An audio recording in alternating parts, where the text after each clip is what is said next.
Vous regardez l'essentiel sur France 24. Bonsoir à tous. L'Iran réclame vengeance après les frappes américaines menées la nuit dernière contre plusieurs de ses sites nucléaires. La guerre entre Israël et l'Iran a donc pris une nouvelle dimension ce dimanche avec l'intervention militaire des États-Unis. Ils ont bombardé la nuit dernière 3 sites nucléaires iraniens.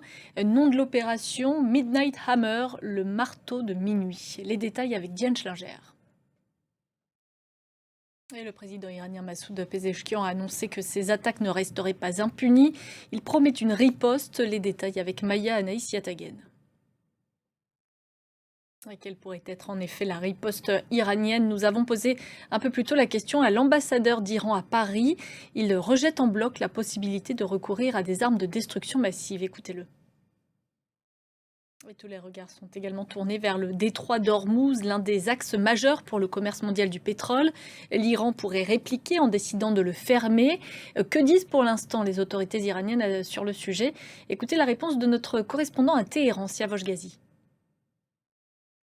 Une autre image, celle du Premier ministre israélien Benjamin Netanyahou en train de prier. Et l'entrée en guerre des États-Unis a agité les chancelleries du monde entier. Ce dimanche, en France, Emmanuel Macron a tenu un conseil de défense dans la soirée. Et à propos des ressortissants français, on a appris il y a quelques instants que la France avait l'intention de mobiliser des avions militaires A400M pour sortir d'Israël. Les Français qui le souhaitent. On apprend également qu'un nouveau conseil de défense est prévu pour mardi.